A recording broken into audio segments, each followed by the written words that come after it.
Welcome to The Hidden Truth, Breaking the Silence.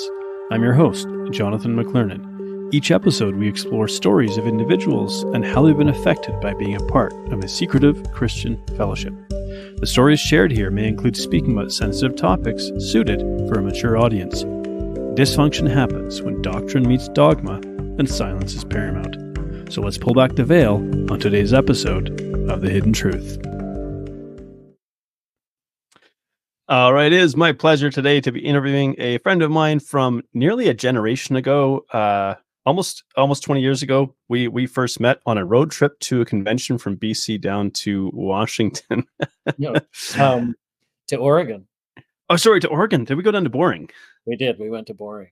I always found that a funny name for a convention. I was like, Boring. Like, did anyone stop and think about like the marketing aspect of this? Like, no one else has noticed except for you and I don't think.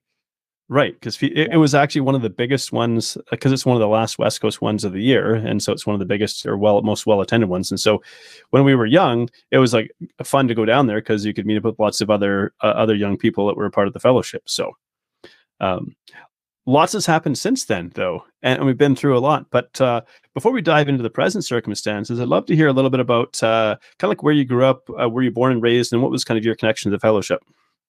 I was born and raised in New Brunswick, Canada, which is east of Maine, in case anybody else doesn't know where it is. It's like the forgotten. I was like, it's like the forgotten province, right? Yeah, that's right. It's one of the smaller Canadian provinces, not the smallest, but I think it's the second smallest. But yeah, I was born and raised there. My great grandfather heard the workers in 1910, and it was some of the original ones from Ireland that he heard, and his parents professed. So my great great grandparents, and then he went in the work for a few years, as well as another young lady who professed in the same mission that he professed in.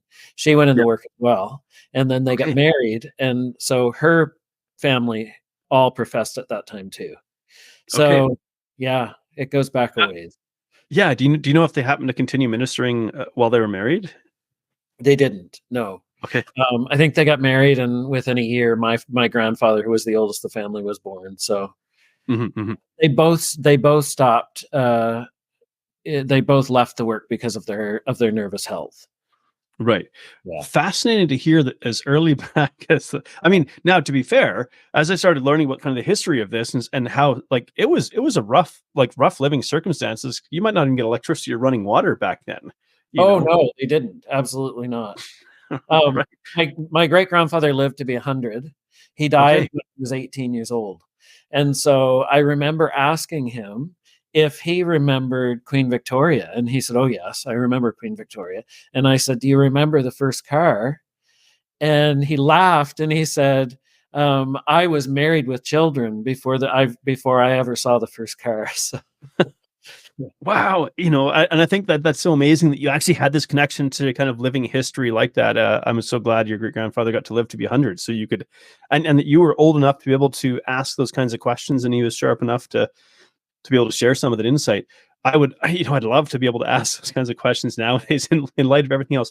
Because I was thinking about like for a female worker or minister to go out in those days, I think I don't know if I'd say it's more hazardous, but it seems like it's more difficult. You think about did she go out with a companion or did she go out solo or how did it work back then? She went out with a companion, but they immediately sent her to Indiana. She was in the work in Indiana for, I think, all of her years, which were 3 or 4 in the work. Yeah. And my great grandfather was in the Maritimes, but they both each had their companion the whole time. Right. Yeah. And so you're born and raised in this lineage goes back a long, long way. Right. What do you recall? I mean, you're not that old, so I think it shouldn't be too hard to recall. But what do you recall kind of about growing up? What was life like for you? Because we've heard stories that like Atlantic Canada was maybe more strict than Western Canada or things like that. But I don't really know what was that like. In some ways, Atlantic Canada was more strict, but in others, it wasn't. The divorce and remarriage bit. It's not like I don't even remember hearing about anyone being divorced and remarried when I was a kid, but I wasn't very old. I mean, in my teens when I found out that my grandfather had been Mm, divorced and remarried. And okay. he was the elder of the meeting where I went to Right. meeting. Yeah. But we celebrated Christmas. We didn't have a tree, but Yeah. we celebrated Christmas just as much as anyone else did. And then Right. when I came to Western Canada, um, I found out that they were very much against Christmas and also against Halloween. And Huh, interesting. those sort of things were very much celebrated in our house when I was growing up. Right. Yeah. So in many ways, and I think we had a pretty mild like Christmas. I think we had like a little artificial tree that was, maybe a couple feet tall or something, and we put a couple presents under there because I think my older brother, when he was a kid, he really wanted to see a Christmas tree or something, and so they said, okay, we'll just get a little tree. For us, we didn't really. I think from an early age we were sort of taught not to create a connection to Jesus with Christmas, but it was just like we almost kind of treated, I think, more like a pagan celebration, not like celebrating the birth of Jesus. And so, Like, we were never taught that it was like specifically a Christian um, uh, celebration, but we right, were yeah, also not taught that it was wrong to celebrate it as if it were Christian. The only music we ever had in our house was my mother playing the piano, and okay, she played mostly like the religious carols when at okay, Christmas. That's fascinating. a lot of what we grew up with. Yeah, and and as I think about it now, with probably a much more, well, I say, in one sense, like a relaxed mindset. I think, well, I mean, if people singing, carols about Jesus, or doesn't seem like it's actually such a terrible thing as someone who's a Christian. I'm like, maybe maybe we shouldn't be like so against like people learning and hearing about this, or like celebrating it and treating it like it's a bad thing. Exactly. Like, how is it wrong to celebrate the birth of Christ no matter when it is? How is it Mhm, wrong um, to um, give God the glory, to give Christ the glory for peace and joy on earth? mhm, And for mhm, this season, they say Christ is the reason for the season. Well, if that's what you celebrate, if that's what you want to feel in your heart, why is that mhm, wrong? mhm. Yeah, I now I think through a lot of things that maybe I didn't even question in the past. I mean, maybe I really felt like there was no great reason to, but as of course a lot of things have been uncovered, a lot more kind of questions come up, and I think, boy, was this sort of like really sort of harsh, like exclusivist kind of mindset, like was that really helpful and like help anyone? So you had a reasonably relaxed, let's say, maybe I shouldn't say a reasonably relaxed upbringing. Celebrated some things. Halloween wasn't seen as a terrible thing. What was it like, kind of going through high school and whatnot? Did anybody like care that you were a part of this fellowship, or were you in a relatively large? No, actually, my sisters and I were the only ones in my high school that went to meeting. Right. Uh, Yeah. and nobody cared. No. Um, as a matter of fact, uh, I was friends with everybody.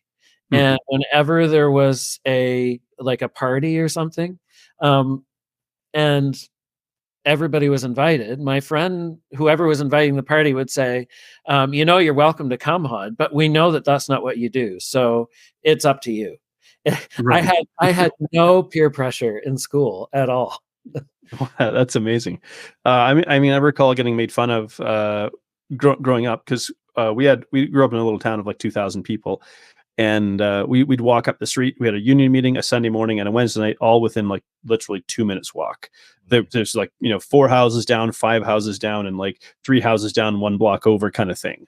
Like that was our layout. And so we walked even in the wintertime, unless it was really cold, then we'd maybe drive, if it was like -30 or something. But otherwise we just bundled up and walked. And we happened to live across the road from the main grocery store in town. And it seemed like everybody was going shopping at like 10:05 a.m. on a Sunday morning. So Right. there was like no missing the fact that I would like, and I would like try to hide behind my mom and not be seen. I was ashamed of all of this. And in fact, when I professed when I was 14, and I didn't know, but one of my basketball teammates had grandparents that were professing.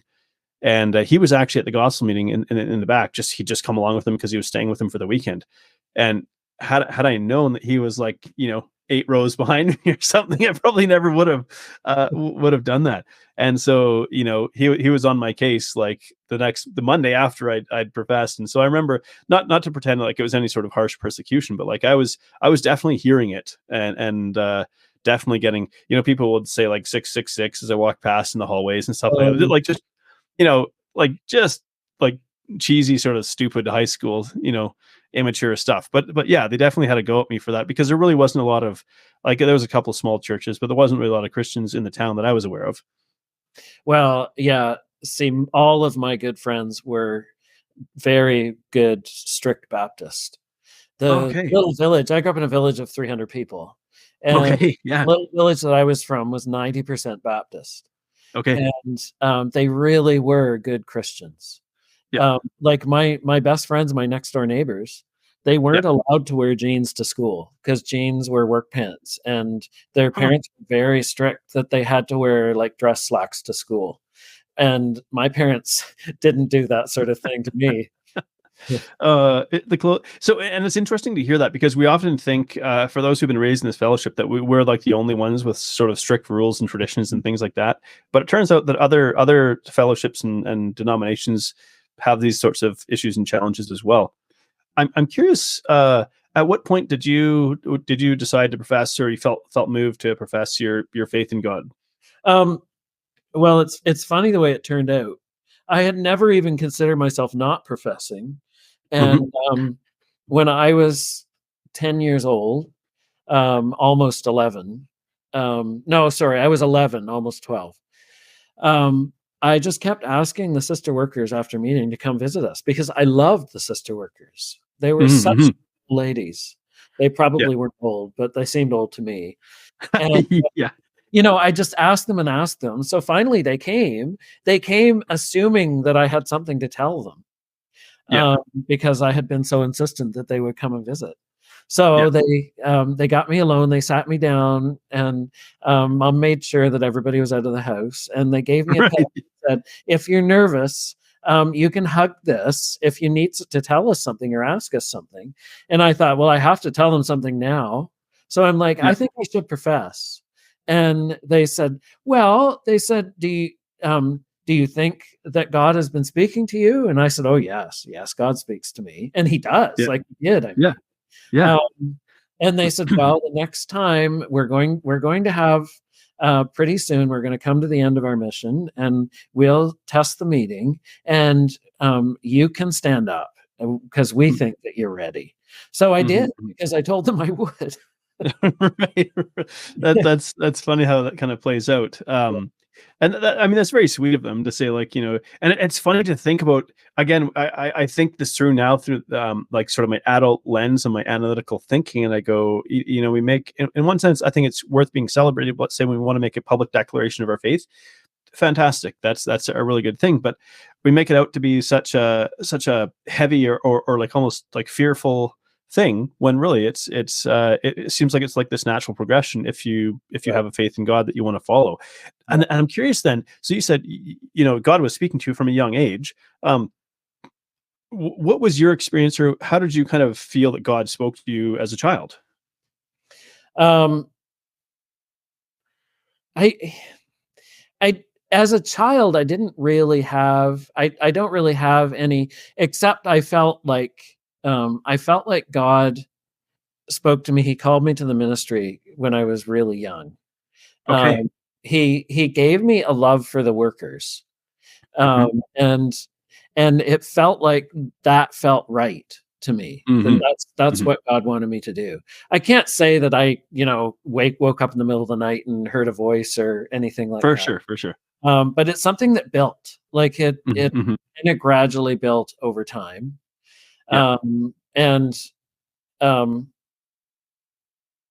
and then like he spoke to me like after I professed, he spoke very loudly. Hmm. Hmm. And I can tell you that right now, but that's a little ways down the road if you I Right. don't Yeah. ahead of you here. No, that's all good. I mean, I was thinking about my own experiences like a child, And things that I recall is we would often read like a chapter together in the morning, and like we didn't have to be a part of it as kids because mom and dad did that, but we wanted to, and I enjoyed listening to my dad kind of explain things in the Bible, and I knew that like I had like this feeling inside that I couldn't explain, especially as a kid. I couldn't put to words, but like I felt very like, I don't know, warm, safe, secure, happy, loved when we were reading the Bible and learning. Like it wasn't this, I don't know, harsh sort of fire and brimstone sort of thing. It was let's help you understand the Bible and get to know God and Jesus. And I felt as a, you know, and so actually I'm an empath and I experienced like quite big emotions. And of course back then I had no idea what that meant or what that was. All I knew, and I'd have temper tantrums as a kid, and it turns out, you know, sometimes big emotions just needed to be let out. But as a kid, sometimes I'd start laughing in the Bible studies. My dad would be like, what's, you know, what's going on? Like, what's funny? And it's like, well, no, nothing's funny. I was actually, but I felt like such, I don't know, a sort of a joy or a happiness that I just was laughing to almost like relieve the tension of the intense emotion that I was feeling. And it wasn't coming from my parents, like forcing anything on me. So it was really interesting, that kind of experience. And I remember I was maybe 11 or 12 when I started feeling like, okay, maybe God wants me to profess or be a part of this fellowship. I didn't profess till I was like 14. But I always felt like, okay, I could participate in this fellowship. Like I could profess. I'm sort of changing my language a little bit for those who might not be part of the fellowship who understand, so they can understand as well. But you know, I kept having this feeling like, oh, I think I could pray in a meeting, in a gathering. I think I could like give my testimony. It doesn't seem like it's that hard to do. Um, 'Cause in my head, I was like, oh, I guess that's what it means to profess, right? Is to like now go to a meeting and say a testimony and say a prayer in the meeting, right? So, but yeah, so you'd felt like there was this this call to the minister to minister the God's word. You felt drawn to the workers. You felt sort of a kinship with them, even from an early age. What age were you when you felt like, without any shadow of a doubt, like this is what I'm going to do with my life? Pretty soon after I professed, I was probably 12 or 13. And I knew beyond a shadow of a doubt that that is what Yeah. God wanted me to do. But I was extremely terrified of anything having to do with death. I Mm, couldn't look at even when we were driving past, I couldn't look at a graveyard. If I saw a hearse, I'd feel sick to my stomach. The thought of going into a funeral home was terrifying. I was so terrified. Um, I had to go to my parents went to a funeral and made me go with them when I was 5 years old, and yeah. that memory is etched into my brain so vividly. I remember the smell of that funeral home, and I was terrified because I was terrified. So I thought, there is no way that I can be a minister. Like when it comes right down to it, like I was okay Mhm. with the idea, but when it came right down to being in the ministry, I knew I couldn't Yeah. because ministers had to stand beside a casket and preach at a funeral. Right. Right. It's just, and so I was just like, nope, it's not for me. It's not going to happen. Yeah. But then when I was 14, there was the elder of one of the churches in the city that we lived near. He and his wife, I thought the world of them. They were such wonderful people to me. Um, Mhm. that when he died, when I was 14 years old, I just thought I cannot not go to the viewing and to the funeral because ever in those days, I don't know if they do anymore, but in those days, you went to both the viewing and the funeral. So Right. the night of the viewing came, and I just thought that lady isn't going to think it's going to think I don't love her if I because my family is all getting ready to go, and I am Mhm. sick to my stomach because I think I have to go, but I know I can't. So my family is standing with their coats on, ready to go out the door, and my mom said, "Hod, are you coming or not?" And I said, "Just give me a second." And I ran to my room and I kneeled beside my bed and I said, um, "God, help me with this. Like, take this fear away from me." And immediately was gone, just like that. So I Mhm. get up. I said, "I'm coming," and I put on my coat and I went with them and stood in line, walked by the casket, looked at the man in the casket, gave the lady a hug, and I have never, ever been afraid of it since. Fascinating. Yeah. Wow. So I knew that there was my ironclad excuse for not going into the ministry gone. Right, right. Yeah. Okay. And now, did you tell anyone at this time that this was you were feeling this in your heart, or was it later on when you were like, okay? Yeah, And yeah. how did that maybe like influence your at 14 or 15, if you're feeling this, like how does it influence your final years of high school and things like that? It really did influence my decisions on what I was going to do with my future. Um, right after school, I got into cabinet carpentry school, but it's not Mhm. because I was really interested in cabinet carpentry. It's knew that I just knew I had to do something until I Right. was old enough to go in the work. Um, so I did that. And then when I was finished that, I went to Australia and New Zealand, but I offered for the ministry when I was 17 years old, Okay. and the overseer Bill Bryant, he Mhm. was really dismissive. Like he did not take me seriously at all. He was actually pretty rude. Uh, Mhm. Mhm. he told me that he was looking for serious inquiries only, basically. Wow. Wow. Yeah, What a thing to say. I know. I mean, that's not his words verbatim, but Sure. Yeah. That was Bill the sense Bill that you got. Bill was a really good politician, and he could say a million like he could write you a 5-page letter and not say a word. Yeah. And he could dance around an issue without answering anything. But this one, he basically told me that I need to go get more life experience, and I'm so glad he did. But he could have Yeah. been much nicer about it. Right. Right. Yeah. Fair enough. So you told him at 17. And then how many years was it between that and the time that you actually went out as a minister? 6 years. Okay. It's 28, 23 years old. I was 23. Uh, you traveled, you'd done some work, and you had a kind of a career, a profession. And so then the time has come. Was Bill Bryant still the overseer when you went up? Yep. Mhm. And did you have a conversation with him again and say, or did Wrote he him call another you? Or letter. I wrote him another letter, yep. and I told him that the call was still there for me. And um, I'm 23 years old now. It's been 6 years, and nothing has changed. And he immediately wrote me back. And if you knew Bill Bryant, you could just hear him saying, "Well then, well then, if this is still on your heart, then we can do nothing else but accept you," is what he said. So Very, very direct. Yep. in that letter, he told me that there could be a place for me in the fall or in the new year, or I might have to wait until preps the next year, which would have been April. Right. Yeah. And, um, so he he wrote me a letter again saying that they were going to be coming for because the sister workers were having a mission in our little village, Hmm. and he and Gordon Hazelwood were going to come to see me Hmm. about this issue. And so they did. They called my parents, said they were coming for supper, and um, it was the night of the mission. Okay. So after supper, I said, I'm going to go set up the chairs for the sisters. And so I Hmm. left. And when I got back, they had gone. And I'm like, what in the world?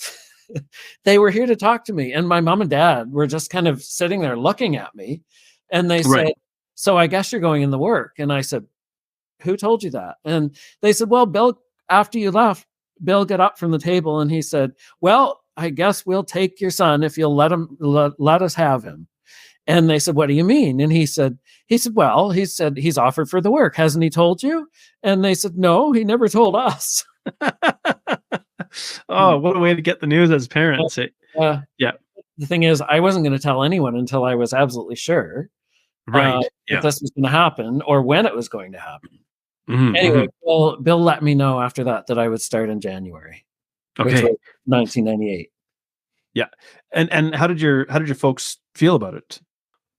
Well, they were very pleased. Okay. Um, my mother, so um, a sister worker, an older sister worker, always came to our house for her 3-week rest at the end of every summer.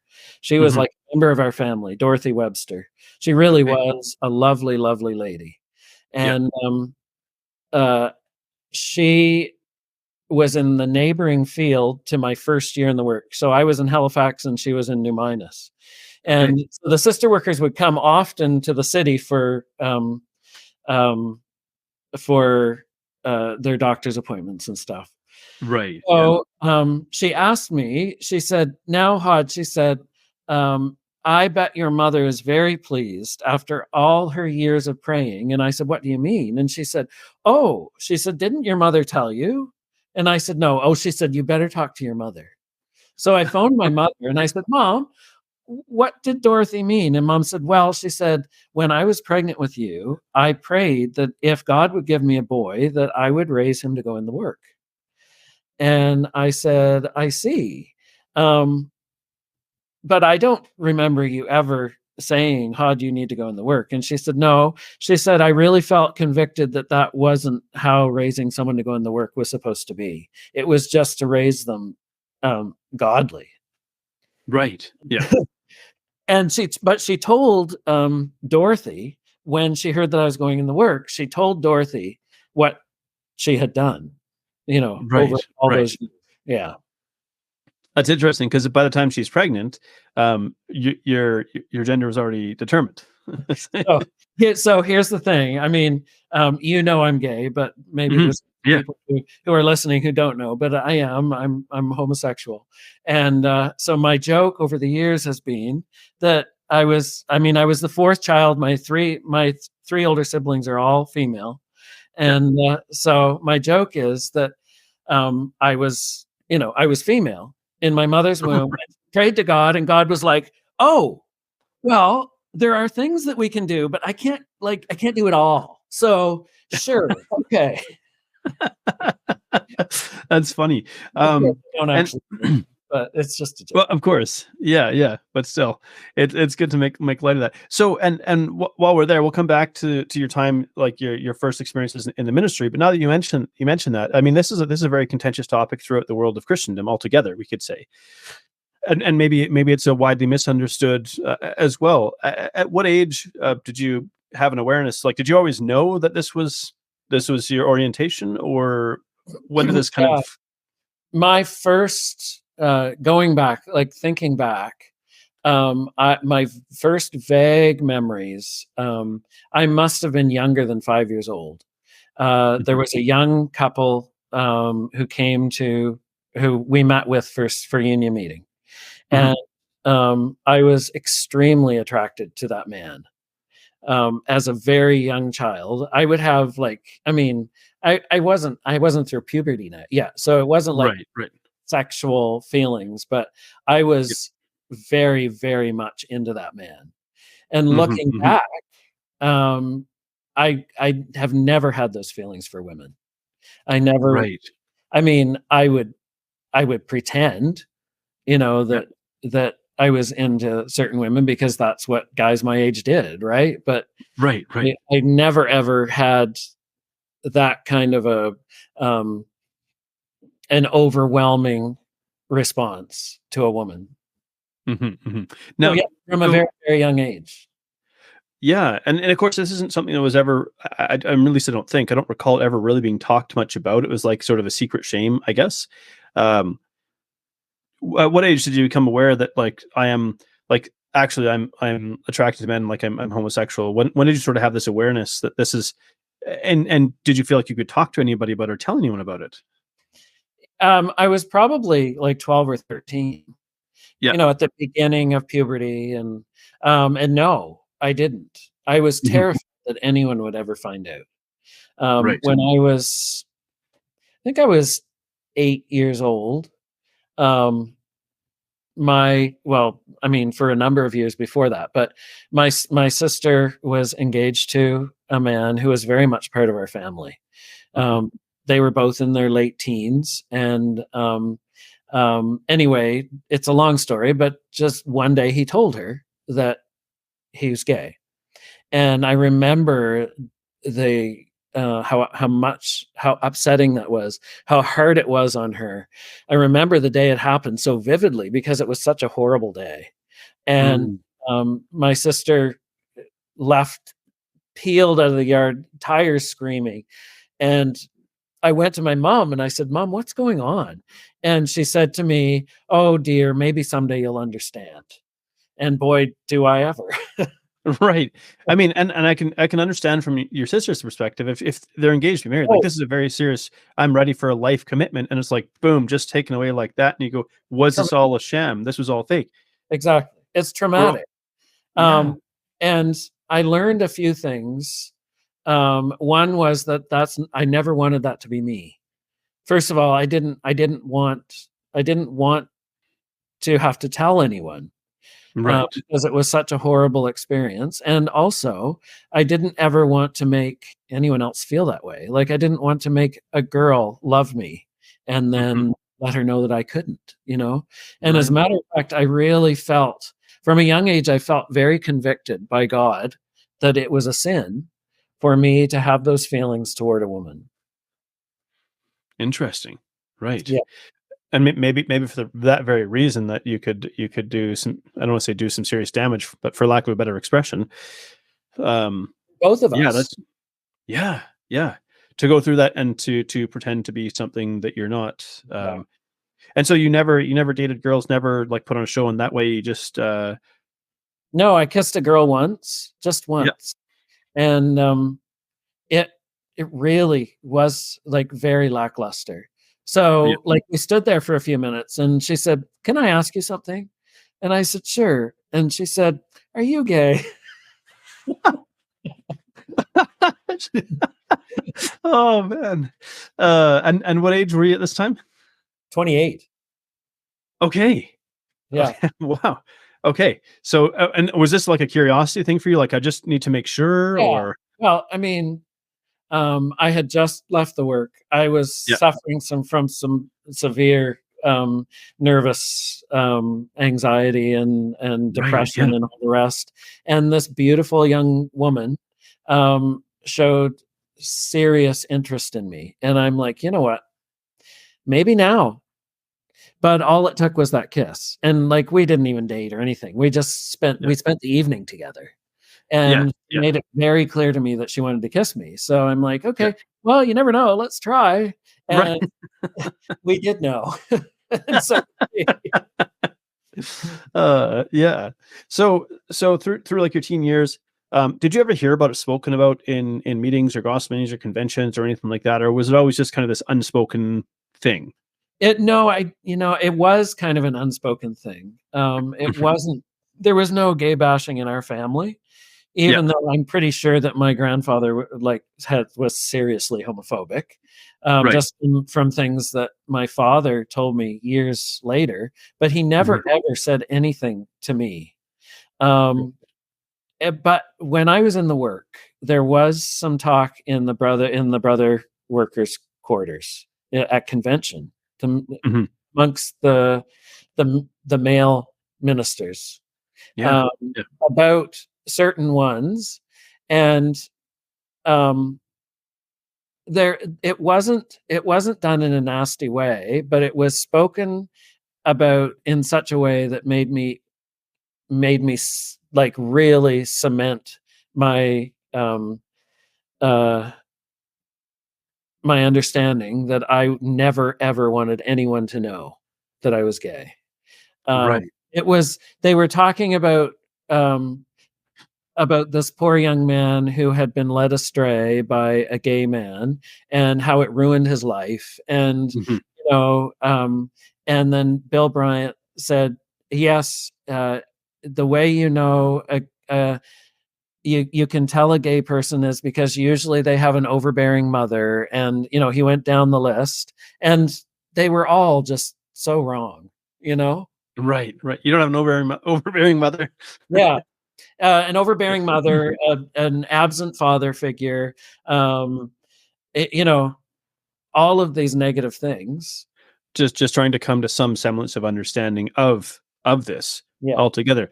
So going back to when you first offered the work, so you knew, like, you're very clear in your mind, you're offering for the work, but you're very clear in your mind that you're gay, Mhm. and so you go out in January. Now, because I think there's definitely, I'm like, I want to be careful in one sense, or choose my words carefully, but because there's this idea that, oh well, like, one of two things, like, oh, you're gay, so you're going to the work to avoid any talk about like being married or things like that. I'm trying to think of some of the things I would hear, like, oh, this is what they're struggling with, so they go in their work to try to avoid that. Or, well, now that in their work though, now you have like another male companion, and is that going to tempt them, sexually in that way, or things like that. um what was kind of your experience going out in the work? Like, did you just like repress any sort of sexual desires you had altogether, or feel like you had to? Um, so my thought was that God had called me to the work to give me an opportunity to live my life honorably since I Hmm. was um so I didn't think that I was going in the work to hide from being gay. Hmm. I felt like it was God's answer for for me. Okay. And I felt like it was his mercy that he had called me, because Hmm. Hmm. otherwise, what would I be, you know? That was my thought. Right. So when I Right. went in Yeah. the work, I felt very called, and as soon as I went in the work, my very first gospel meeting that I preached in, getting ready for meetings, preaching in meetings, it was a very, very spiritual experience for me. Because every Hmm. time I went to get ready, and I opened my Bible, it was like the green pastures beside still waters. Um, Wow. yeah. Uh, and when I opened my mouth to speak in gospel meetings, the words would just come piling out, and I could hardly get them out fast enough. And there were Yeah. there were many meetings where I would open my mouth to speak about a verse that I had been thinking about, and the Yeah. words that came out were nothing like the words that I thought when I was getting Right. ready. And Yeah. they were amazingly good things. Like, it wasn't things that I just made up because I forgot what I was gonna say. They were Right. they were things where I was like, "Wow." Like, if I were saying holy back then, I would have said, "Holy cow." Like, Right. so it got to the point where I would be excited about gospel meetings, Right. because they were such a strong spiritual experience for me. So I'm telling you this because being in the work for me, um, I felt like I was doing the most important work in the world.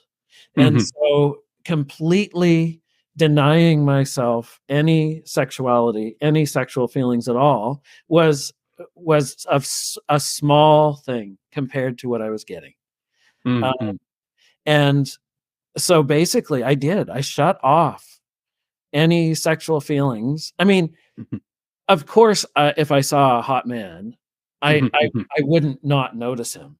Right. Yeah. Yeah. Yeah. But Yeah. Still a human brain. exactly. But Right.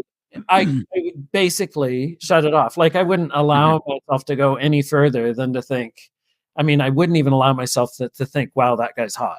But there's But like certain. instinctively, you noticed. Yes, exactly. Right. Yes. Yeah.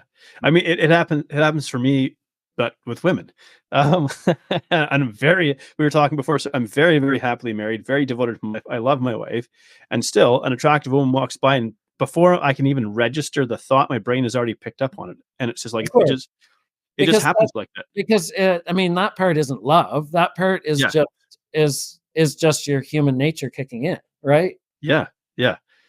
So, um, yeah, so you really were like given words by the Holy Spirit to speak, and you just felt like it was kind of effortless to preach, because I remember, like, some workers, it seems like they could just preach the gospel almost without trying, and others it was like It someone was like dragging the words out of them, and they were just in anguish and suffering.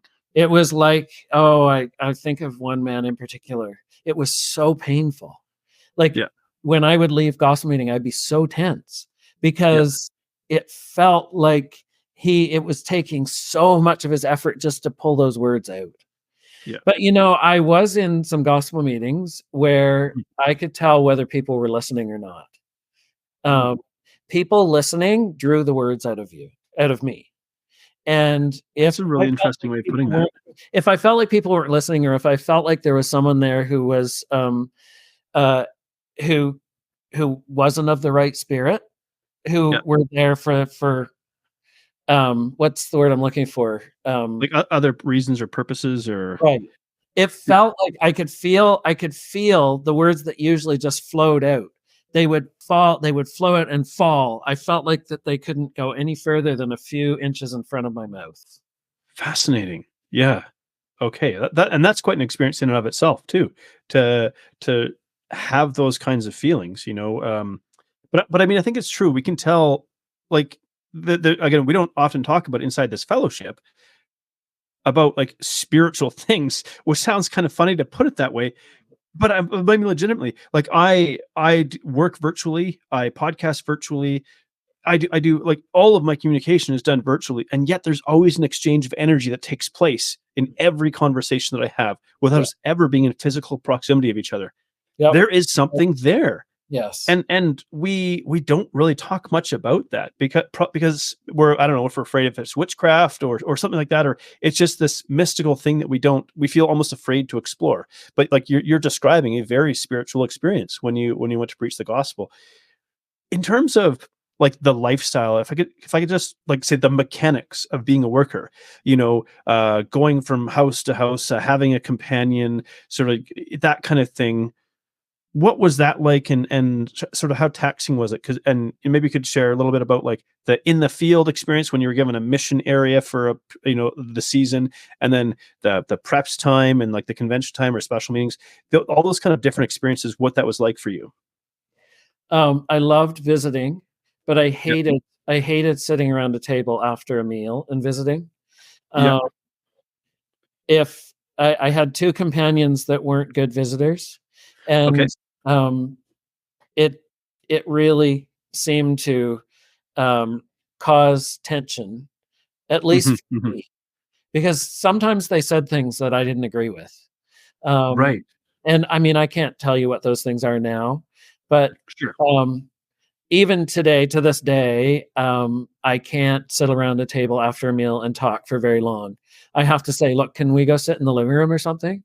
Because I'll just get tenser and tenser and tenser. right, Um, but moving from house to house is really, really hard. yes, Um, yes, it's because you have to not only do you have to get used to a new bed, but you have to I'm a highly sensitive person, so I'm constantly gauging other people's reactions, feeling the spirit in the room, and trying to figure out what other people's relationships are with one another, and it's exhausting. And so you're right, putting yourself in new situations every few days. right. And you know, people, I don't know, try to be performative when workers show up. There's like this feeling of like we have to be performative.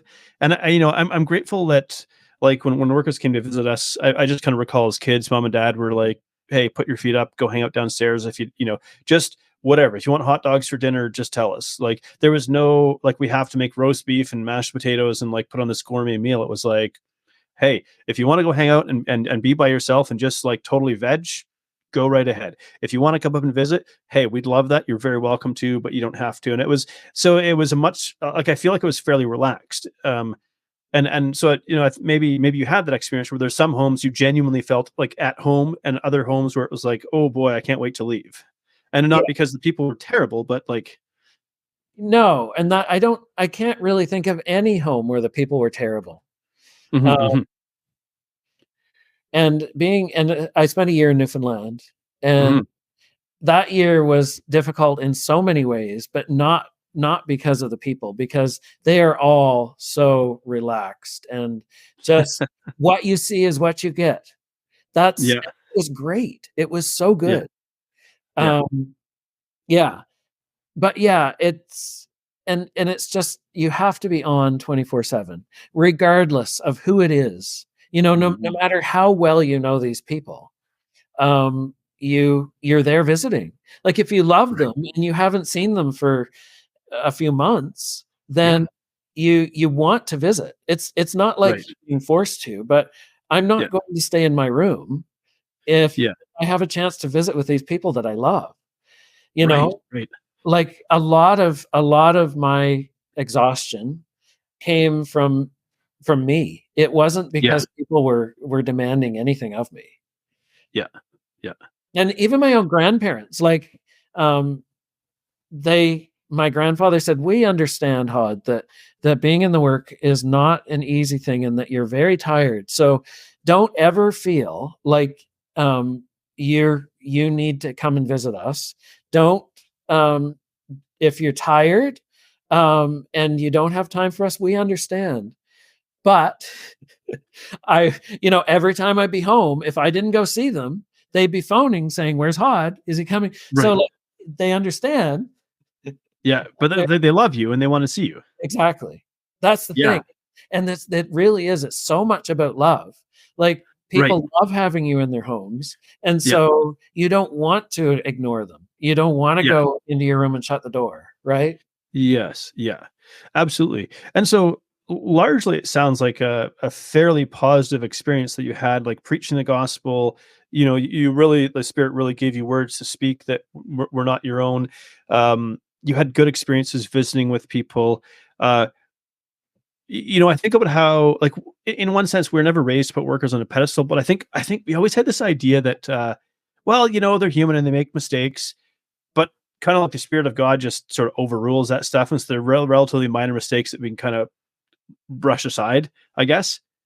And as obviously 2023 has shown us, when the floodgates, because there's always whispers before, but before the floodgates opened. So I guess I'm wondering if in your experience within the ministry, were there any experiences you had or interactions you had that gave you this inkling that, like, something may not be right, or there's elements or aspects of it that are not right? Yes, absolutely. Um, I heard about things, and Hmm. most of it wasn't specifics, but I heard about things. "Oh, um, that person is bitter because, something happened and they got wrong, they let it take over their," or, like, "That person is no longer in the work, because, um, they caused a woman to be unfaithful to her husband." Like, Hmm. all these little things, right? Um, and I can understand I can understand how it has gotten to where it is, because here I am, my first years in the work, very zealous, full of Hmm. love, and these things are becoming normalized, right? They're slowly, like, they're little bit by little bit getting in there. And Hmm. I even had an experience with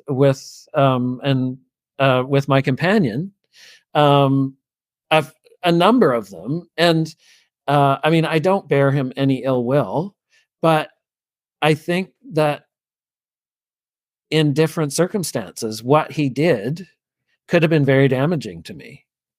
Um, Hmm.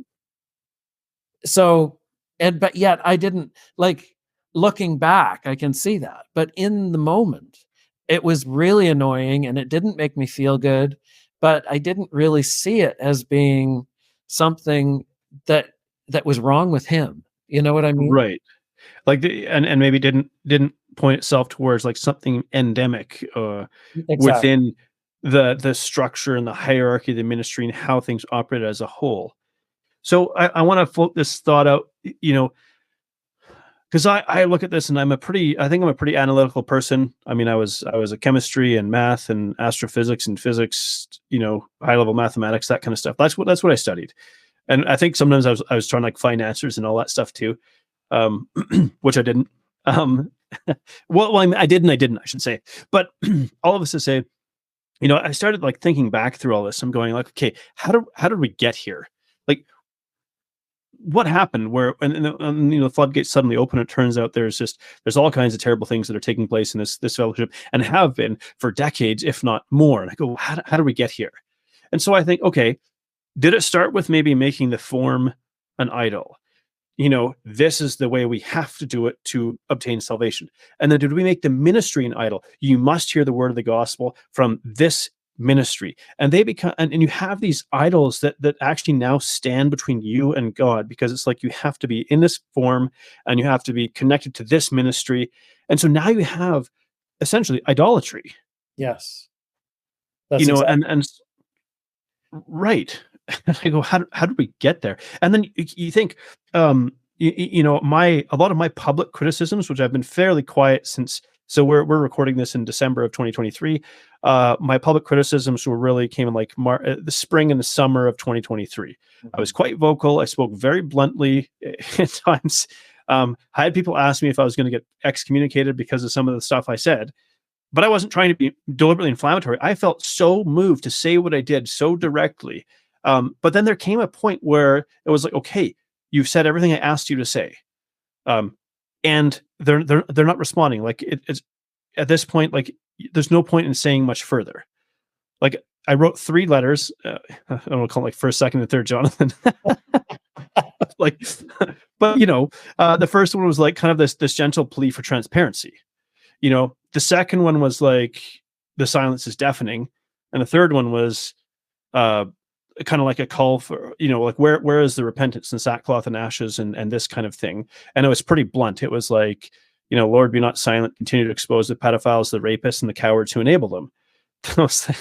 Like those are some pretty inflammatory words. And yeah. I never in my life, the first 40 years of my life, have you ever told me like I would have uttered those words like to ministers of the gospel within this fellowship, and in particular pointed at overseers? Like I would have been flabbergasted. There's no way in the world I would ever do something like that. And yet I was up till 4 a.m. writing all 3 of those letters because like I just couldn't sleep until I put them on paper. Like it was so intense. So I kind of just share that as a background to, like your experience with maybe like overseers and sort of the functionality of it and things like that. Were there things that you noticed about the power dynamics that seemed like they were unhealthy? It's kind of a hard question because Fair. it was very much what I grew up with. And so even looking back, it doesn't seem strange because right. that's the way it was supposed to be, Right. But really, our overseer, Bill Bryant, was from what I am gathering from so much of what I have seen since. That man, he was, like I say, he was very much a politician. He could answer your question without answering it all. He really did have a care for the members of his staff and for the sheep. He really did. And you could see that in the way that he, when he put people together for a year or whatever, there seemed to be care in his actions. Right. Like trying to match people up that would not be like sandpaper, on a jellyfish kind of thing. Right. Yeah. And I don't know, like, of course there was power dynamics. Dorothy Webster, the person that I was telling you about, the older sister worker, she was lovely, but from what I heard from the younger sisters is that she tired them all out because she would visit nonstop, and they would ask her for mercy, and she would say, well, you can stay home, but I'm going. Well, I mean, they can't, right? They have to go.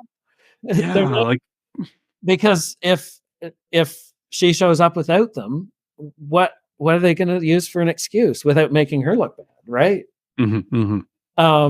And but then in another way, there was an older sister worker who I thought was so sweet. She had this sweet little teeny voice, and she was, I think she died after I left the work. So she was around for the full 4 years I was in the work.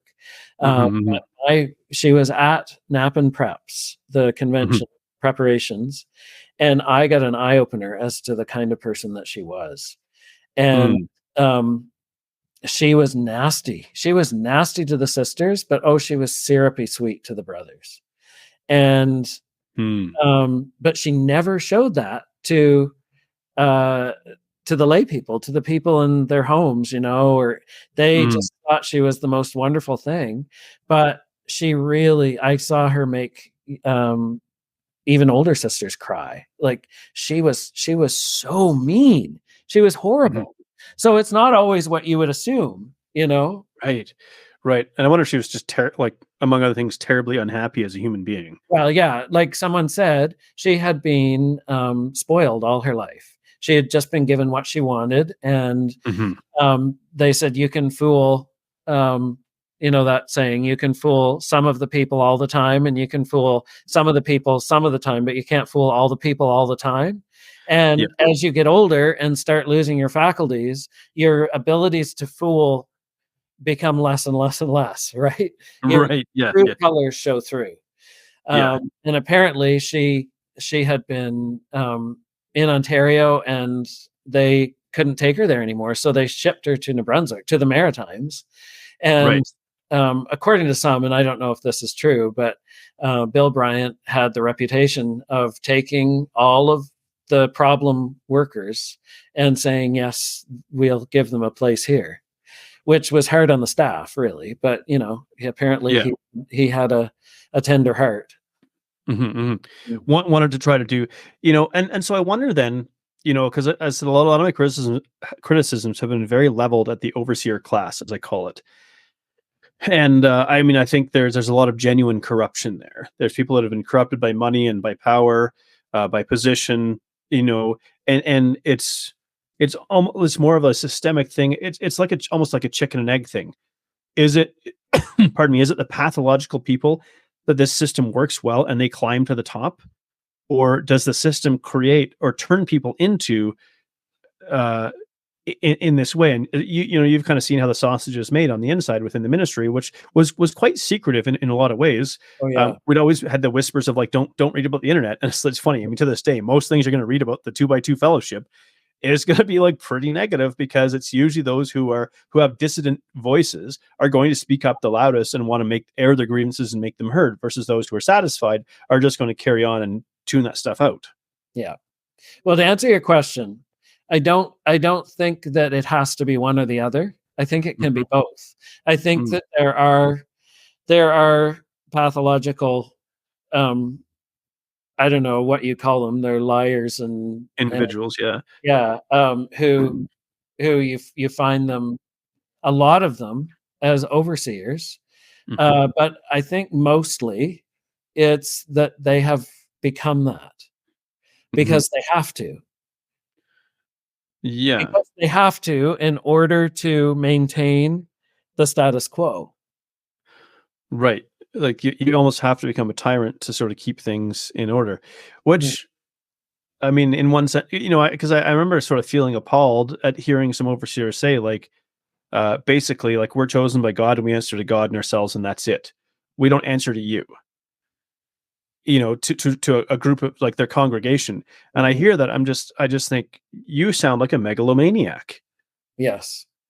at this point. Like, how did you get to this place where, maybe in years past I would have thought it was a sincere sentiment, like we're trying to be led by God. But when you have like thousands of people who are horrified by all of the, like, the scale of the scope of the abuse that has taken place under the umbrella of this fellowship, like saying like something's got to change, and they're basically just clinging to they got the financial backing, so they can just kind of wait this, they call it a storm, we're going to wait the storm out, and they can, but they Right. have a lot to lose if they're removed from their place as well. What do you do if like 40 or 50 years this has been your life and you've had access to money and to power and to privilege and all this, and boom, overnight it's taken away? So of course they're fighting tooth and nail to hold on to what they have. Right. Yeah. Like But I said, they really don't have a yeah, choice. And yeah, this but is what I've said oh from the very beginning, from yeah, the Dean Brewer thing right on through, I have predicted that those in places of power, not just overseers, but Yeah. workers Sort of who, those who are considered senior. right, they are going to dig in their heels and Yeah. double down. Yeah. Dig in their heels and not give in, and they're going to double down on all of the rules and traditions and the things that set them apart, that set this religion apart from all the rest, or that Hmm. they believe sets them apart from all the rest. The things that in their mind aren't negotiable, right? Right. And it's like, doesn't that make self-righteousness? Well, that's all it is. Right. Yeah. Because of these rules that we follow. Mhm. Well, shucks, I thought we kind of did away. Yeah, I don't know if the number's right. 613 commandments in the Old Testament law, something like that. There's a Yeah, lot. something like that. Yes. And sometimes I think the point of it was to show that like no amount of rules was ever going to be sufficient to get people to, like, you just can't. No. Like, I'm pretty sure that God knew from the get-go that there was no way they were ever going to be able to follow them. Like, And yeah, and he wants a people who have joy in their heart, not mhm. not people who are doing things out of fear. Right, or following rules because this whole idea of self-righteousness. By following these rules, I become righteous. Right. So at a certain point, your nervous system really can't handle, Mm. and I absolutely get it. I'm involved in behavioral psychology, neuroscience, that kind of stuff. Like I totally get it. So much of my work is trying to get people to nurture and take care of their nervous system Yeah. because I'm for those who don't know, I'm like a health coach essentially, but Mhm. I'm my work is rooted in behavioral psychology and neuroscience and nervous system health. With I joke that nutrition is the cover story because but the point of it being is we often try to use, let's say in my professional world, we'll try to use like fitness and training plans and nutrition plans and meal plans. We try to use all of that without actually looking what's the root cause of this problem here. We Yeah. we got to deal with it at this level here. And so the ministry, I think, burns a lot of good people out. The empaths, the heart-centered, compassionate people just get burnt out because it takes so much out of you. Yeah. And so you go, I can't continue. So You're you right. felt called into this ministry, and you're at this point you can't continue.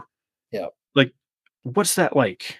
So, for one summer, I had a very short mission with James Abbott, Mhm. who was a senior minister on our staff, and he had a reputation of being a difficult companion because he had nerve problems, and he just didn't seem to have any clue um, about how to be thoughtful or gracious. Um, but when I was with him, he he wasn't feeling good. I could tell he wasn't feeling good. His nerves were shot. Mhm. But I could tell that he was trying really hard, because I think he'd been warned um, that he had to be nice to this young brother worker. So he was trying really hard, but I could see his struggle. Not Yeah. his struggle to be nice, but just Yeah. his struggle to be normal, because he Yeah. was just had such a hard problem with his nerves.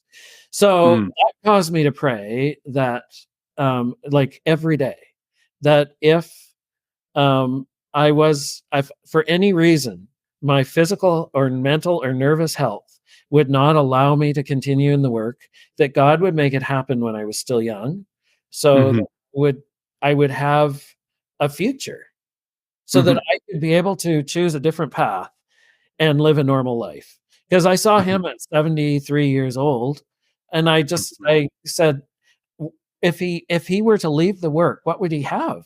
What would he Yeah. do? Yeah. Still physically able for everything, but just not nervous, not mentally able. Mhm. So very soon after that, God answered that prayer too. But it was after Mhm. a special meeting run, where I had done all the planning for our field because my coworker was legally blind. Mhm. He he he depended a lot on me to do all the driving, all of the leading the hymns, anything Right. that required eyesight. He Yeah. would require that from me, and I was fine with that. Is I had lots of energy, and he asked me to make all the preparations, all the visiting lists for for the field when the special meeting rounds were being done there. So I did that, and then special meetings, and then I had a few weeks off. And at the end of those few weeks, I was heading back to my field, and it felt like I was driving into a black hole. I had never experienced even a 30 seconds of depression before in my life. I was 26 years old, and I didn't have a clue what depression was. And I went deep into it. It was a 2.5-hour drive to my field. And by the time I got there, I didn't see any point in living at all. My body said, you have had enough. It can't do any more. Whatever it is that you want me to do, it's not going to happen. And I thought that I could, push through it. But people were asking me, like, I tried to have a mission.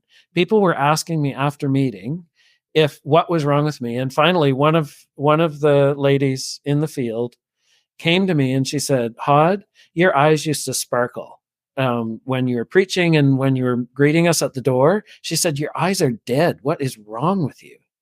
And luck would have it, we had a lady in our field who was a psychiatrist. And I asked if I could go see her. And that was really, I would say, my first steps toward actually understanding what being whole would be like. But first visit, she said, Hod, she said, I think I know what your problem is. It's that you have never individuated. She said, you have always been what everybody else wants you to be. You're like a chameleon. You step from one situation, one household to the next, and you just fit right in. And she said, you can't do that for the rest of your life. And your body is telling you from now on, you can't. It's just not from this point on. And she said, as long as it took you to get to this place, it will take you that long to get better. It took you 7 years. It'll take you 7 years to be able to put this behind you. Well, she was right. She was about right. Wow. That's quite profound. And I mean, I just think about it from a, you were essentially running heavily, like just running your nervous system at a red line for quite some time. And it was like you're using a credit card on your energy bank until there's no more credit left. And then, so there's no reserves, there's no credit left. That's it. You're done. And the only thing you can really do is rest and kind of go into a healing place. And I mean, I understand. I nearly drove myself to nervous breakdown in my mid-30s. I was overworking myself. I was undersleeping. I was overtraining. I was different circumstances. But I remember like kneeling to pray and feeling like I was staring into a black hole, a black abyss, and like wondering like, what is wrong? The thing that was supposed to give me some kind of comfort, it felt like where is God even in this? But it's hard to explain to people who don't understand what it's like to just feel like exactly like you, when you described that, I was like, I know exactly what you're talking about, because I'd felt that, but I'd burn myself out in a different way, but the same physiological response to my body. And I would have panic attacks in meetings and things like I didn't know, and I had no idea what was going on in my body. I couldn't explain it. I had no words for it. And that's part of why I do what I do now, is because I have now put the different pieces together and helped myself. And now I'm in a position where I can help others. And, and so eventually you leave the ministry. What do you do? Do you go back home and rest for a period of time? Like, how do you rebuild your life after that?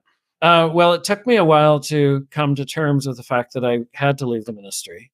I spent a year working for some people that I knew at carpentry work, but still really, I spent the next 6 months, like actually being in the work, trying to be a worker, a minister, to move amongst people in the same way.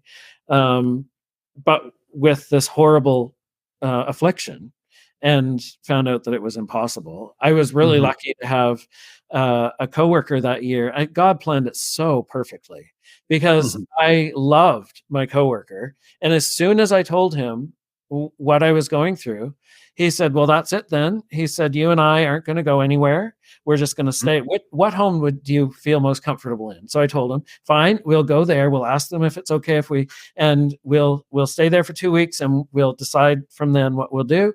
And he said, I have a lot of letters to write. I don't think I'll go anywhere either. Like, he didn't put any pressure on me at all. He said, Mm. "Do you think you can speak in the meetings?" And I said, "Yes, but I shouldn't have." So I had a wonderful companion. It and like I had this when I was at my best. So it wasn't, I couldn't blame anybody, right? And that's how God planned it. Um, Mhm, mhm. but yeah, after a year, I went and asked Bill if I could go back in the work, and he told me, he said, he said, um, like the cows uh, that went bearing the ark of God, they left their calves behind them, and they went lowing as they went. He said it wasn't a choice that they made. They didn't have any choice. They had to leave the ones they loved behind. He said, we don't go without feeling. And he said, I know that that's what you want. And um, sorry, That's okay. he said it with tears running down his face. And he said, I don't think that you are able, that you're physically able for this work, Hod. Um, and he said, if you insist on going, he said, then there will be a place for you. But I counsel you not to. So I heard him, and I said, Mhm, if this man has been in this ministry for, 50 years, then he knows a thing or two. So mhm, I, um, I believed him. And pretty soon after that, I moved to BC because that's where my parents were. mhm. And that's kind of like and the next 10 years were really hell, learning how to be like live a normal life because I had Right, always been a worker. Even as a teenager, I was a worker. There was a lot right. of things Yeah, I didn't learn. I was horrible with money because I never thought about the future. I right. I would save enough money to go, drive across the United States. I saved enough money to go to Australia and New Zealand, but without thought for what I was gonna do later because I knew that I was going to go into the ministry, right? Right, right. So and even just, like, normal relationships, um, Yeah. interacting with people, you have to learn all of that stuff. All of Mm, that, how to mhm. do all of that stuff. And I mean, I was still, dealing with severe depression, bouts of severe depression, and I had lots of, like, um, physiological things. My body decided that it was going to get mono and that I was gonna break my foot Mm, just by walking, and there was so many things that happened that right. and I got chronic, strep throat. I would come down with strep throat every 6 weeks. Yeah, yeah. And it was just one thing after another, you know? You were so depleted. I call it being in a recovery debt. You Yeah, demanded so much without enough restorative sleep and restorative work that, like, your body falls behind in repair jobs. Your bones are getting fragile because they're not, that kind of thing. That makes so much sense, And so you decide you're going to have a try to have a normal life. Once you leave the ministry, do you start considering a relationship? And um, did you, you know, uh, it was it's still I still didn't believe um, that I was worthy of a relationship. I basically didn't believe that I was worthy of love. Mhm, And when I left the work, that that, um, that purpose that I had, that reason for being was gone. mm, mm. And so I it was kind of this, you know what they say when, like, a part of your body is removed? It takes your body a while to fill that void, and Right. there's a lot of sickness that goes with that because your body is trying to adjust, and I feel that Mm, there's a void that the work filled for me, mhm, it wasn't it wasn't filling anymore. mhm, Um, so, gradually, I guess I developed a double life, because I really, felt like I needed, um, something like, as far as relationships go, as far as love goes, I needed something that I couldn't get, from amongst the people of this fellowship. So I started looking for it elsewhere. I mean, amongst the gay mhm, community, I developed friendships, mhm, but I could never really seriously never seriously date anyone for a couple of reasons. One, because I didn't love myself. I didn't Hmm. believe that I was worthy of love.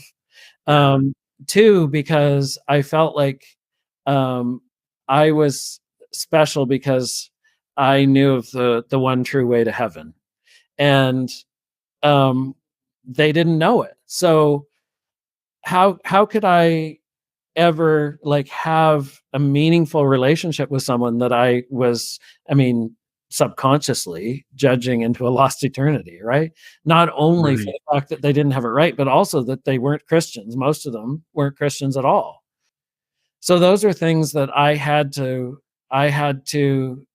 God had to lead me away from, Mm. where I Mm. could have any real um, meaningful relationship.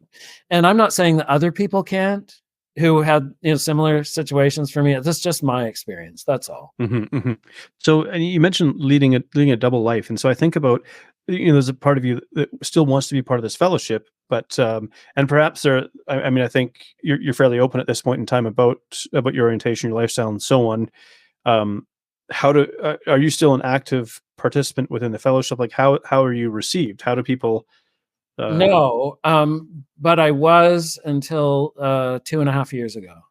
And mhm, mhm, most people in the fellowship knew that I was gay. And mhm. for the most part, it seemed to me that nobody really, didn't matter to anyone. Uh, Right.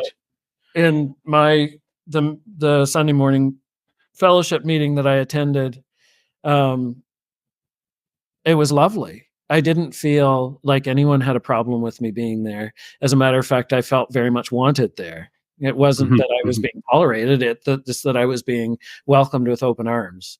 And I really appreciated it. And that's why I stayed, not because I believed anymore that this is the only way that God honors for salvation, but just because I I loved my Sunday morning meeting, and I really do love like the manner in which it's done. I love sharing, Mhm. like going to Yeah. meet and having a part. That for Mhm, mhm, me, that fed me as much as what other people had to say. And I mean, mhm. what they had to say was important, but a big part of my own worship was sharing, right, out of my own heart. And so at a certain point now, again, prior to basically a year ago, a lot of this stuff was under wraps. But had you had any increased awareness of these sorts of things that were sort of bubbling up under the surface, or was it kind of out of the blue for you as well when the, as we now call it, March 2023, was like Brewergate? Um, Well, none of it is a really big surprise because, like, once the stories come out, I remember, like, oh yeah, I remember hearing about Bob Ingram and Truett Euler. I remember hearing about um, uh, stories from different parts of all over the world. Hmm. Um, so I wasn't surprised. I'm kind of blown away with the amount of it. Um, Right. Because my belief was, yeah, these things happen. They're not Right. okay. I'm not saying they're okay, but these things happen because we're human, Hmm. and Hmm. no matter where humans are, we're all the same, right? Dysfunction is going to There's occur. dysfunction. There's a certain percentage of us who are sexual maniacs. Certain percentage of us are pedophiles, or Hmm. have those tendencies, Hmm. and so that was my attitude toward it. Yeah, I know that these things have gone on, and there's the occasional one, but since Brewergate, um, I my whole view on the religion I was brought up in has really changed a lot. Okay. Mhm. And so, I've been enjoying just having all this time with you. I'm like, if people are still listening, I'm like, this is great, because I mean, clearly, I think you and I could just keep going. But I'd love to hear, like, kind of where you're at now and how you go, like what has your evolution been and how did you get to this place, and your kind of like your current relationship with God as you see it. Um, Well, some years ago, I had nearly come to the end of my rope. So I went to convention and I prayed, if at this convention, um, you need to answer this prayer, which I had prayed from the very beginning, from when I was a child, that he would make me straight. Like, I don't Mhm.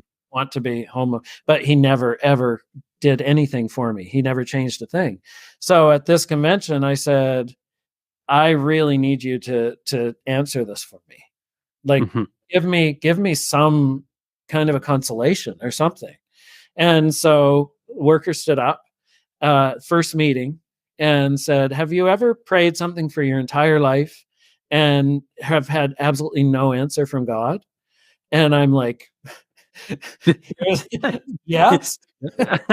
And Right. he said, um, "Maybe you need to change your prayer and ask God to make you content with whatever it is um, that you want him to change."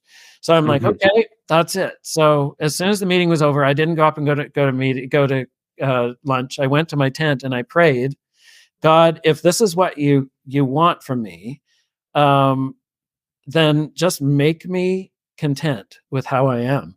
And it was like this weight of years came off my shoulders. And he said, not audibly, obviously, but I understood what he was saying to me is that I do not make a mistake. Those were the words that I thought immediately. I have not Mm. made a mistake. And with that came the understanding that the God of love does not give people um, the capacity and ability to love and then forbid them to do so. I just knew that. I knew it, Mhm. and it was like all of this weight came off of my shoulders. So that was 10 years ago, Mhm. 12 years ago, actually. So from that time, it's just been I haven't had depression, anything with depression since. So what I Right. understood was that all of my feelings of worthiness, my feeling of purpose, were all wrapped up with being called in the work. And he was letting me know that I was worthy of his love without having to be in the work. Mhm. Um, and that progression from that point on, it was just I can look back and see the guiding of his hand. He's taught me so much. He has led me away from he's weaned me away from um having my belief in him and my spiritual uh health attached to the group that I was brought up in. Mhm. And so, when it came time for me to leave, um, to stop going to meeting, and I mean, that can be for another story because it's a long story in itself. Um, Yeah. it wasn't it. I didn't enjoy leaving, but it wasn't a horrible thing for me Right. because my faith in God wasn't attached to that at all. I appreciated it. I loved it, but I didn't need it to continue walking with God. And Mhm. um, he, I'm so assured uh, with my belief and faith and love in Him that it really doesn't matter what other people say or what other Mhm. people think of me. What matters is my relationship with God. So that's Mhm. where I'm at. That's where I'm at right now. Mm. And so you said, like, when Brewergate blew wide open, a lot of things changed for you, and like, as I mentioned earlier, in my eyes, I feel like we'd made the structure and the ministry to be an idol and put that between us and God. And I feel like maybe all of this is kind of being blown open, and I was wondering, like, why is this dragging on? Like, when all of this has been, like, made known, why are people still, like, clinging, and why aren't overseers stepping down? Why are they not doing the honorable and right thing, and so on and so forth? And the answer sort of came in a sense, like, learn about long suffering. This idea that, like, God is permitting this to continue, not because God likes these things at all, but to help people, like, Mhm. until more people's eyes become open to see that, okay, your salvation is not connected to this hierarchy. It Yeah, is not connected to this form. You right. you And so this will continue until you wake up to this fact where you may still be a participant within this fellowship, but you recognize that this is not your salvation. Right. And so I think it's still, there's a long way to go for people to sort of become disconnected from it. So many people have buried their head. We call it like HISS, head and sand syndrome. It's like that means I see that all over the place, and I'm like, what is HISS? I don't know what it is. So now head and sand syndrome. Yes. I think you're right, and that has been my experience and what I see. That when the time came for me to leave, all I said was, I see this as my cue to leave, and I simply walked away. That wasn't without feeling, but yes, it wasn't like I like to say, it wasn't like ripping a Band-Aid off. And I think that God does not rip the Band-Aid off. So all of these people just aren't ready yet. Right. And they need to come to the point for themselves. And maybe they never will, and that's fine. Maybe but they have that. Maybe they'll never leave, but they have to come to a point where they say, my salvation does not depend on being a member of this group. And yes, they can stay, but they have to come to that point. Well, I think shouldn't the fellowship enhance, or it's like a supplement to our relationship with God? Because we're human beings, we're wired for connection, and as you said, I too like meeting in fellowship. It's a participatory fellowship. We face each other. Like there really is an intimate sense to it. Yes, like there's a real connectedness. But I find that like it's really difficult for me right now to go and to listen to the ministers within this ministry go and preach the gospel and not speak about the terrible unrighteousness and evil and ungodliness that has been made so apparent. Like, I have a hard time like sitting and listening to them and thinking like, why do you not want to address this? Like, where's the spirit of Elijah? Where's the spirit of the truth teller? The spirit of someone will say like, where's the spirit of reconciliation, of repentance, of these things just aren't forthcoming. And so it has really, but maybe that's also been, I even got to the place where I was having a hard time reading my Bible and praying because so much of it had been connected to a performative function. I have to do this. And if I don't do this, I'm bound for hell. And so it's having to like in the same way that people have to like kind of disconnect in the form and go, okay, hang on a second. So I've kind of wanted to go back and understand, well, what does it mean to walk with God? What does it mean to serve God? What does it mean I have to kind of rethink this stuff. And it doesn't mean that I'll necessarily walk away from the fellowship. They might kick me out, but so far, like no one's even tried. No one's even talked to me about that, right? So I think so anyways, so you're in this place, and what does your, I guess if I could put it this way, what does your Christian practice or your walk with God, like how does it look? How do you practice or live your faith now? Well, when I left meetings, when I stopped attending meetings, we'll put it that way. I wondered, what do I do now? Right. And God answered nearly 4 decades. Like God answered that immediately with people, friends, people who I had only like a passing acquaintance with me. Like they reached out. They didn't even know my situation, but there were people reaching out, emails, texts, phone calls, on Facebook. It was just this barrage, and everybody were either like reaching out because they were having a crisis of their faith, or they were reaching out because they were gay and wondering how I justified my relationship with God and my homosexuality. They were reaching out because they had heard that I was, like not necessarily going to meeting anymore, and they wanted like to offer me, hey, I've been listening to this person and they're amazing, or read this book, it's incredible. And it was just, it probably was for the first 18 months that was going on. And I've really developed a very large network of people who I have fellowship with. And also so many of those people who pointed me to, YouTube videos or books of this pastor or that priest or whatever. Those things have really, really opened my eyes to the love and grace of God, and I still listen to them. I still take my Sunday mornings and just sit down with a cup of coffee, and even like I've listened to some of them 5 or 6 times, and it's brand new every single time I listen to it. It's like that green pastures beside still waters once again, Yeah. and it's like before I was just going on Sunday morning meeting and enjoying that, but now it's like that times 100, and I don't even belong to any group. And I keep thinking maybe I should go to church and look for a church, but I don't really feel the need. The thought comes and goes, and that's it. And as we touched on earlier, I don't think we're going to find a religious sort of organization that doesn't sort of face similar challenges or problems to the one that this organization does or has. No. Right. And if I'm asked, does your boyfriend have any sort of faith at all? And like, how does he feel about your practice of faith, or how does that fit in? He doesn't.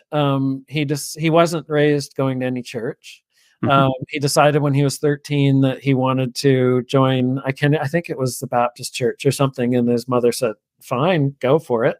And then he went to that for a few years and had a bad experience at one of their summer camps, and just like walked away and basically was not interested in Christianity at all. But he is extremely supportive of me, and he tells anyone who will listen to him that if there's ever any Christian on this earth, it's me. So I love that about him. Yeah. That's awesome. Well, Hod, this has, I think, been my longest podcast episode, but I so enjoy talking to you, and I feel like it's a long overdue catch up. It just feels like talking with an old friend. And I've so appreciated it. I am old and I am a friend. So we're middle-aged, man. I have gray in my beard as well, but it's just concealed a little bit better by the reddish strawberry blonde color. You do much better than I do. But I'll tell you something. I'll tell you something. I have never been this old before in my life, so I'm still getting used to it. That probably fits into the category of dad joke, which I'm a big fan of. So more of that. So if people have listened to this today, they've listened to this conversation, they've made it to this point, they're really touched by your story and so on. If people could take one thing away from this, what do you hope they take away from hearing this today? I hope that they can take away from it that God is a God of love, and that every experience that you have, if you allow it to teach you something that is good, that it is God trying to show you more about his love. And it might not be easy experiences, but when you come through it, you will understand more about the love of God. Awesome. Hod, thank you so much for being on today. It's truly been a pleasure. Thank you, John. It's been great. Thank you so much for tuning into The Hidden Truth. If you've enjoyed this episode, please subscribe and leave a review, because that helps this podcast to reach and inspire more people. It is so important that these stories are heard so that we continue to raise awareness and support victim survivors in their healing journey. For those who've been affected but haven't found your voice yet, I hope these stories inspire you to keep moving forward on your healing journey. Take care.